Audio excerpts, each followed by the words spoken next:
लई काम करायला लागतंय इथं. हे काय काम आहे होय? आणि मग काय तर नाहीतरी काय मिळणार आहे इथं? अहो काय बोलतायसा? देवांची सेवा करायचा कटाळा आला का काय? बराबर बोलतोय माझा लेक. समद्यांचं भलं झालं, माझ्या लेकाचं कधी भलं होणार कुणास ठाऊ.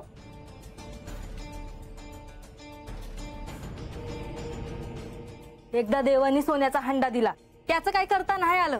आता पुण्यांदा देवानं का द्यावं? बघितलं का रंग्या, तुझी बायको कशी बोलतीये ती.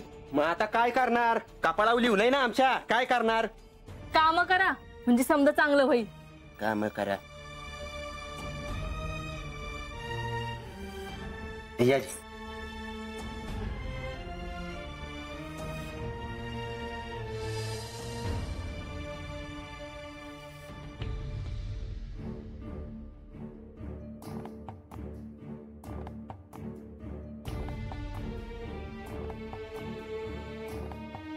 देवा, जेवणाची समधी तयारी झाली बर का? खरंच तुमच्यामुळे मला नेहमी चंदनपुरीतील दिवसांची आठवण होते. देवा, तता असताना आम्हासनी तुमची सेवा करायला मिळत नव्हती, पर हात करायला मिळतीये. पण तरीही तुमच्यामुळे ते दिवस फार आनंदात गेले.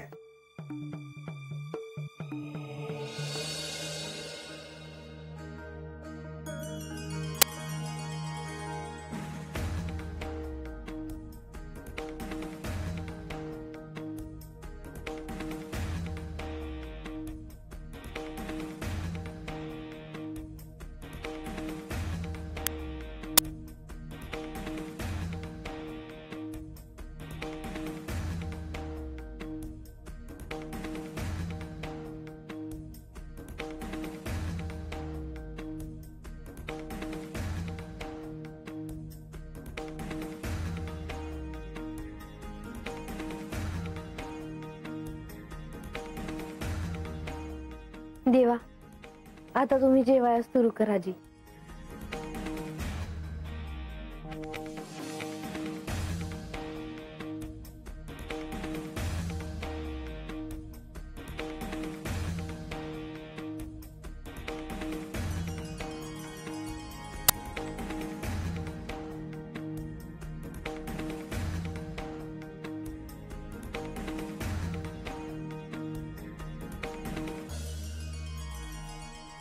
बर का देवा, तुमच्या करता भाकरी केली मी म्हणजे हिनच केली, मी सांगितलं. रंगा, अरे माझ्यासाठी किती करतोस. माझ्या आवडी निवडी अजूनही तुझ्या लक्षात आहेत. आणि मग ईद कधीच तुमच्या संग आहे, मला ठेवायचं समजे. तुम्ही सर्वजण माणूस सोबत आहात हे उत्तम आहे. मानूला देखील सोबत झाली आहे. तिच्या जवळची माणसं इथे आहेत.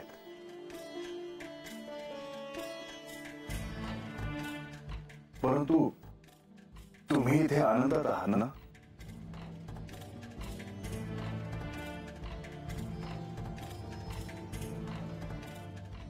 अरे काय सुखा नाही वाटत. तसं नाही, पण रंग्या, देवानी विचारलं आहे तर सांग की तुझ्या मनात काय आहे ते. आम्ही सुखात आहोत जी. होय, आता वाढल्यावर काय कमी आहे? रंगा, मी आजपासून तुला एक काम देतो. काम? होय, त्यातून तुला धन देखील मिळेल. पण रंगा, ते चमत्काराने मिळेल अशी आशा नको करू. हा, सांगा जी. रंगा, तुला उद्यापासून गडावरील संदेश इथे वाड्यावर आणायचे आणि वाड्यावरील संदेश तिथे गडावर नेऊन द्यायचे, हे काम करायचं.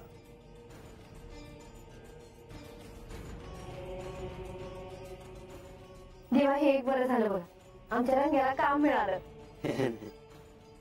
आणि त्याचे मूल्य देखील मिळणार आहे त्याला.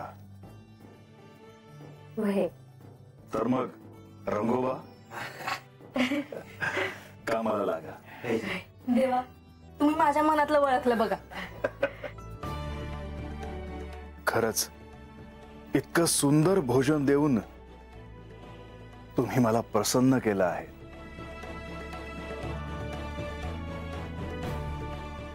रंग्या, अरे देवानं इच्छा पुरी केली की तुझी.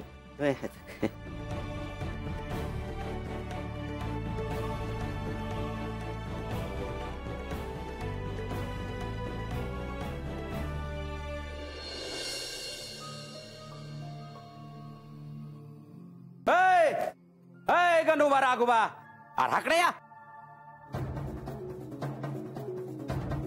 अरे कुठं होताच तुम्ही? हा कुठं कुठं उडकायचं तुम्हासनी? आता अहो आम्ही हातच तर आहे की. अहो देव बाणायच ते भेटायला गेलो तेव्हा गडाच्या दारापाशी भेटलं की ते आमासनी. हा आणि तत तुम्ही काय करत होताचा?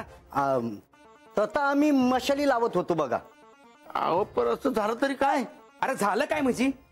गडावरती मोप कामं पडल्या ती कोणी करायची? अहो आमासनी जे काम दिलं होतं ते आम्ही करत होतो बघा. असं होय. मग झाली का नाही समधी कामं? हो झाली. पर काय बी म्हणा आता गडावर समजीकडे आनंदच आहे बघा. देव गडावर आलं म्हणून. होय देव गडावर आलं आणि देवीन संकट त्यांचं बोलणं बी झालं. होय आणि बाणाई बी गडावर आले ती. आता समजत चांगलं होणार बघ. पर म्हाळसा देवी आणि त्यांच्यात काय बोलणं झालं कुणाच ठावं. म्हणजे आता काय म्हणायचं आहे तुला? नाही म्हणजे यो म्हणत होता का देवींनी तेच क्षमा केली आहे म्हणून. पर नाही मला नाही वाटत तसं. अरे राघोबा तुझं डोसकं आहे का नाही? जी कामं दिले ती त्याच्यात लाव की. नाही तिथं कशा पाय डोसकं घालतोयास? आला का नाही ध्यानात? अहो तेच की आता देव बी बाणायची भेटायला गेलं पर माझं देवी त्याचे काय बी बोलले नाही. आता समजा चांगलं होणार बघा. चोडप्पा अहो मी तुम्हाला शोधत होते. मला काय काम आहे हो? देवींनी तुम्हाला भेटायला बोलवलं आहे. त्यांचं एक अत्यंत महत्वाचं कार्य आहे ते पूर्ण करायचंय आणि ते कार्य पूर्ण करण्यासाठी आधी तुम्ही त्यांची भेट घ्या. असं होय. बरोबर. एक विचारू का जी? नाही म्हणजे काय काम आहे देवींचं? ते मला पण ठाऊक नाही पण आधी तुम्ही त्यांची भेट घ्या. कुणाच ठाऊक काय काम आहे ते? अहो देव आणि देवींचं काम आता त्यांची सेवा करण्यासाठी तर आम्ही हात आहे ती. आत्ता येतो त्यांची भेट घेतो बघा. मी जाऊन येतो. तुम्ही कामाचं बघा. होय.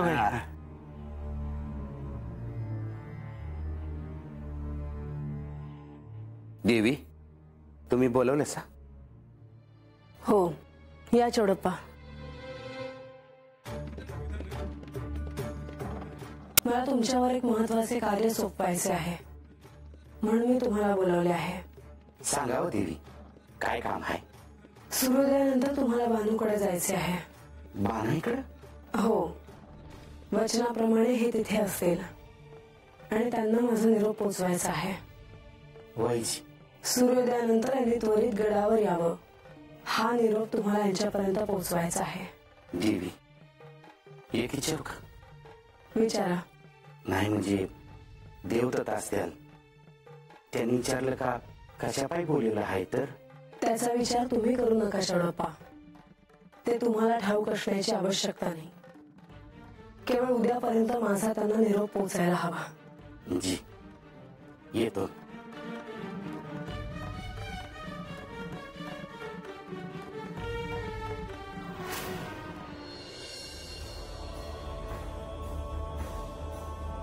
तुम्ही? आम्ही तुमचीच भेट घ्यायला आलो आहोत. माझी भेट? आणि ती का? श्री म्हाळसा देवींना त्या कोण आहे त्याचं स्मरण आता झालं आहे. हो त्यांना श्री खंडेरायांचे सहाय्य व्हावे म्हणून श्री खंडेराय बरोबर आम्ही जेजुरीत आलो होतो. पण आता ते कार्य पूर्ण झाले आहे त्यामुळे आता आम्ही प्रस्थान करत आहोत. तुमचे इथले कार्य पूर्ण झाले आहे हे माझ्या ध्यानात येत आहे. पण मला असं वाटतं की तुम्ही असे जाऊ नये. ब्रह्ममुहूर्तावर प्रस्थान करायचा आमचा मानस होता म्हणून जाण्याआधी तुमची आम्ही भेट घ्यायला आलो आहोत. श्री खंडेराय गडावर नाही ते बाणाईकडे गेले आहेत. ते गडावर नसताना तुम्ही प्रस्थान करणे उचित नाही. लवकरच ते खंडेराय गडावर येतील. मला असं वाटतं की तुम्ही त्यांची भेट घेऊन प्रस्थान करावे. तुम्ही म्हणत आहात त्याप्रमाणे श्री खंडेराय आल्यावर त्यांची भेट घेऊनच प्रस्थान करू. अजून हे अवतार कार्य पूर्ण झाले नाही, म्हणून तुम्ही देखील जेजुरीत थांबणं आवश्यक आहे. हो, आणि बाणाला सत्य समजलं की हे अवतार कार्य संपेल.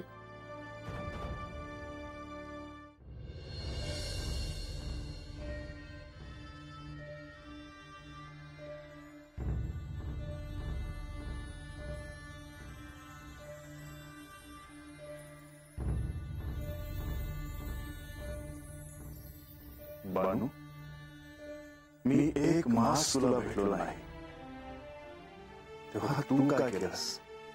काय करणार? मी तुमची वाट बघितली देवा. तुमचाच विचार केला. तुम्हाला बघावं असं लय वाटलं मला, पण मला कळत होत काय बी केलं तरी त्याचा काही उपयोग होणार नाही. बानू, मला देखील तुला भेटायची इच्छा होती.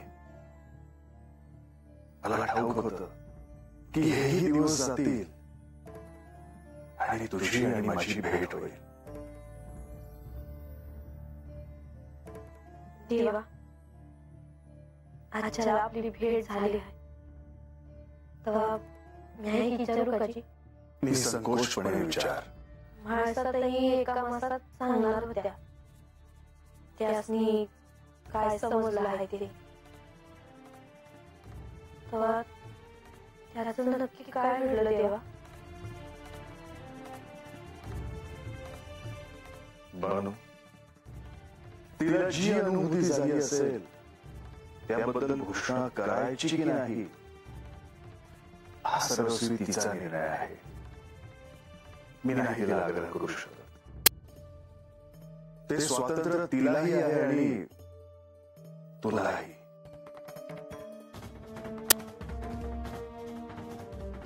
वय पर ते कुणास बी कळलं नसलं तरी तुम्हाला समजल्याशिवाय राहणार आहे का? बानू, आता मनात कोणतीही शंका नको ठेवूस. तू तुझ्या मार्गावर चालत राहा. आत्मज्ञान प्राप्त कर. मनुष्याचे अंतिम ध्येय हे तेच असायला हवं. त्याची आकांक्षा जागृत राहायला हवी. बानू, तू का थांबली आहेस? पुढे जा. कोण काय करत आहे याकडे लक्ष नको देऊस. पर तुम्ही स्वतः माणसातही शिकवायला गेला होता. मला त्यावेळी ते आवश्यक वाटलं. तिला सहाय्य व्हावं हाच हेतू. तर मग आता तेव्हा तुम्ही मला सहाय्य करावं जी. आजवर गुरु म्हणून महाराजांनी मला शिकवलं आहे, पर आता तुम्ही मला शिकवावं जी.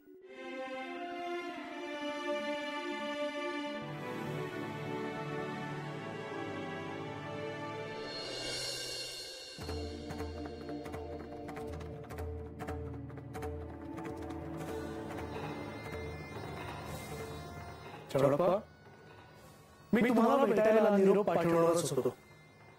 गडावरच्या कामांचा आढावा घ्यायचा होता. जी, राज्याच्या सुरक्षेच्या दृष्टीने आपल्याला काही नव्या योजना आखायच्या आहेत. तुम्ही करे पठारावर जा आणि तिथल्या परिस्थितीचा आढावा घ्या.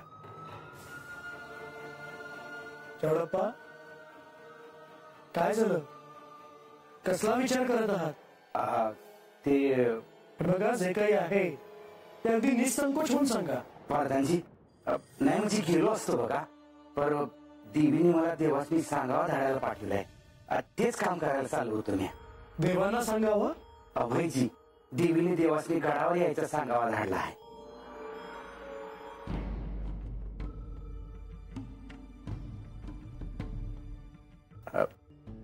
नाही म्हणजे आता तुम्ही म्हणत असाल तर नाही जात मी आताकडं. नाही, असं करू नका. ते उचित दिसणार नाही. त्यांनी आज्ञा केली आहे तर ती पूर्ण करा. तुम्ही तुमचं दायित्व पार पाडलं पाहिजे. ओभाईजी येत.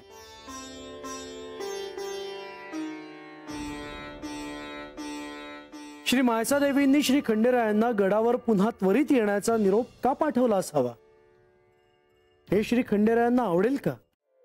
एवढा कसला विचार करताय सदेवा? का आता हे बी म्हाळसाताईसनी विचारायला पाहिजे.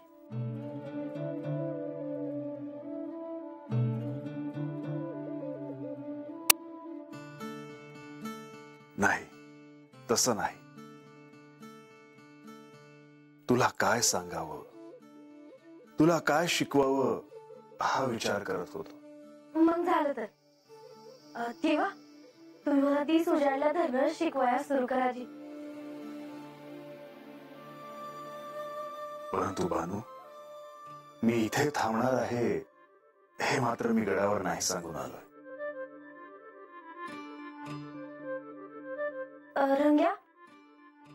रंग्या गडावर सांगावा देऊन येईल जी. तसं बी तुम्ही त्याला काम दिलं आहेच की. बर बानू, मी तुला अशा काही कथा सांगेन की ज्या ऐकून तुला सहाय्य होईल.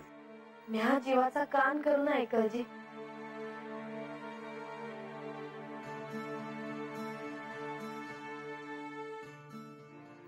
असं काय बघताय जी? बानू, सत्य समजून घेण्याची अजूनही तुझ्यामध्ये जी आकांक्षा आहे ते पाहून बरं वाटलं. नाहीतर मनुष्य सामान्य गोष्टींमध्ये अडकून स्वतःचं आयुष्य काढतो. त्याचं आयुष्य संपून जातं. परंतु सत्य काय आहे हे मात्र समजून घ्यावं असं नाही त्याला वाटत. कर देवा, त्यासनी वाट दावणार कुणी गावलंच नाही तर त्यानं तरी काय करावं? त्यासाठी गुरु शोधावा. परंतु गुरु असा नाही लाभत. ते संचित आपल्यापाशी असायला हवं आणि तरच आपल्याला गुरु प्राप्त होतो. सत्य समजून घेण्याची इच्छा होणं आणि गुरु लाभणं हे मनुष्याच्या आयुष्यातील दोन अद्भुत योग आहेत. बानू, ते ध्यानात घ्यायला हवं. देवा, आता मला अजून काय बी नको. मला आता तुम्हीच वाट दावाची. गुरु तुला केवळ आज्ञा चक्रापर्यंत घेऊन जातो. परंतु त्यानंतर तुला स्वतःला पुढे जायला हवं.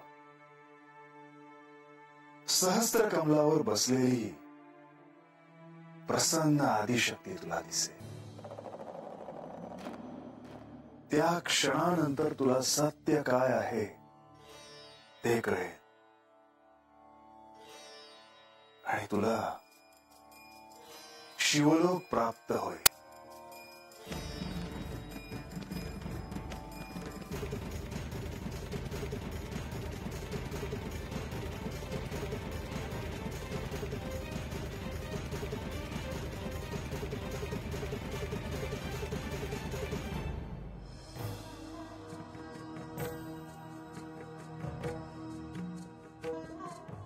देवा,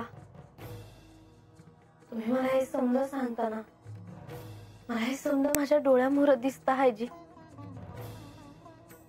आणि आता मला हे समज मिळवायचं आहे. तुला शिवलोक प्राप्त करून देणं हेही माझं दायित्व आहे.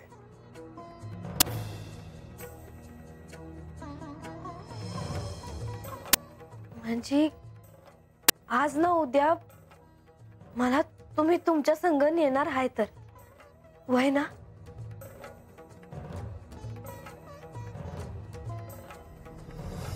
बानू, ते तुझ्या हातात आहे. तू किती अविचल राहून मार्गक्रमण करतेस त्यावर ते अवलंबून आहे. परंतु माझे आशीर्वाद तुझ्या बरोबर आहे.